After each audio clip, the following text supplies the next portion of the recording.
बहुत समय पहले घने जंगलों और ऊंचे पहाड़ों के बीच एक विशाल जंगल था।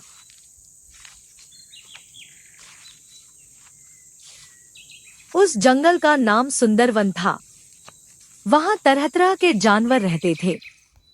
कोई तेज था, कोई चालाक, कोई शक्तिशाली और कोई बहुत बुद्धिमान।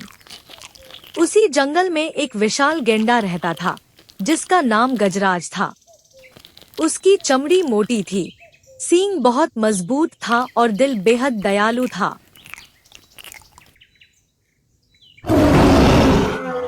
जंगल के दूसरे छोर पर एक बाघ रहता था।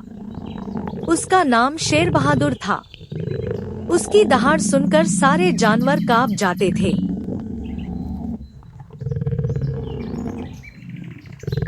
वह बहुत ताकतवर था, लेकिन उसके भीतर घमंड भी था। उसे लगता था कि पूरे जंगल में उससे बड़ा योद्धा कोई नहीं।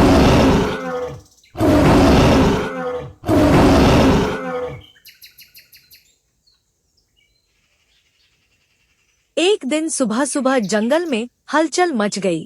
बंदर पेड़ों पर चिल्ला रहे थे, हिरण इधर उधर भाग रहे थे और पक्षी आसमान में गोल गोल उड़ रहे थे। गजराज नदी के किनारे पानी पी रहा था। तभी उसने हिरण चिंकू को डरते हुए भागते देखा।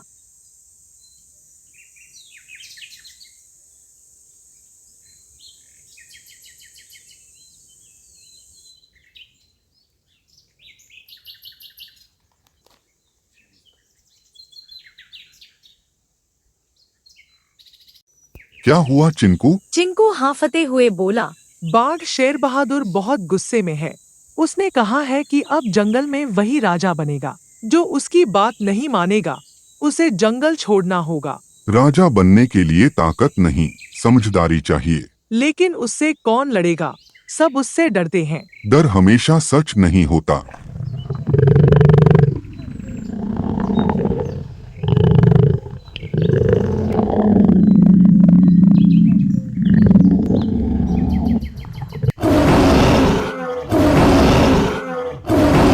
इस जंगल में अब मेरा राज चलेगा।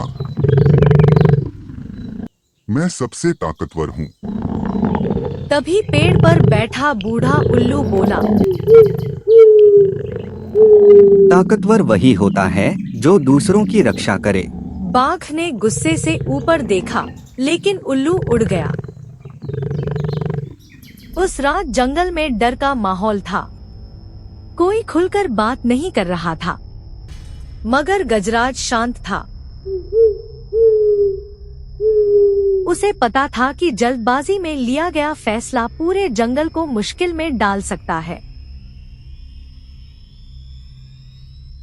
अगले दिन जंगल की सभा बुलाई गई।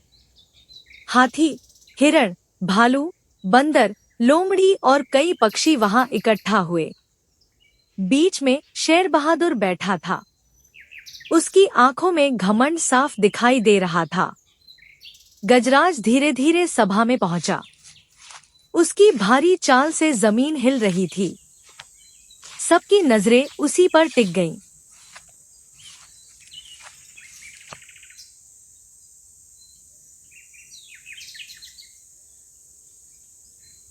तो तुम ही हो गजराज। मैंने तुम्हारे बारे में बहुत सुना है, और मैंने तुम्हारे बारे में सुना है तुम खुद को बुद्धिमान समझते हो, और सुना है तुम खुद को सबसे शक्तिशाली समझते हो। सभा में सन्नाटा छा गया। बंदर मोंटी धीरे से बोला, अब कुछ बड़ा होने वाला है।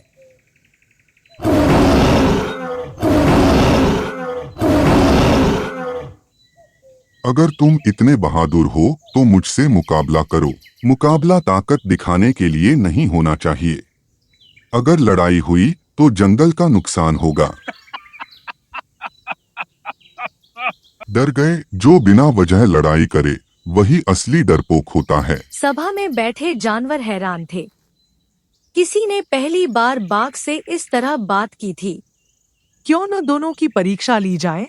कैसी परीक्षा? जो जंगल की सबसे बड़ी समस्या हल करेगा, वही असली नेता होगा। जंगल की सबसे बड़ी समस्या सूखती हुई नदी है। अगर नदी सूख गई तो सब खत्म हो जाएगा। सबको यह बात सही लगी। गजराज ने सिर हिलाया। शेर बहादुर ने भी हामी भर दी। तय हुआ कि दोनों अगले 7 दिनों में नदी को बचाने का उपाय खोजेंगे।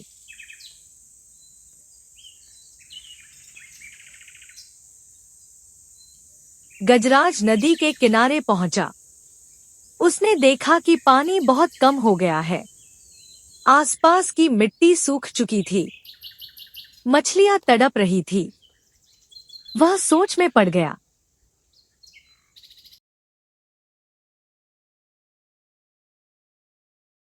तभी कछुआ धीमी आवाज में बोला, पहाड़ों के पास किसी ने रास्ता रोक दिया है। किसने?